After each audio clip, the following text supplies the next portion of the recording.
Do you know the simple hack to make reading every app easier on an iPhone?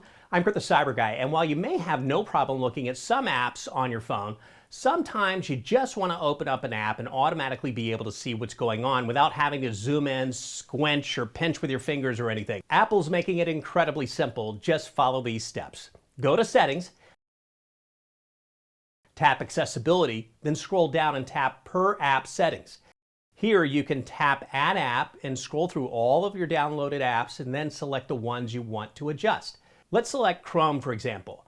Then under App Customization, tap Chrome. Now you can adjust options under Display and Text Size.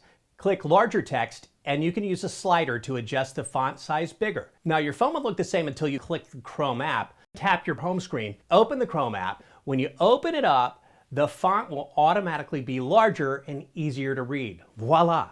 You could go back to your settings and add another app if you want, and continue on to other apps, play around with those customized settings as well. For more tech tips to make your day-to-day life easier and smarter, head to cyberguy.com and sign up for my newsletter.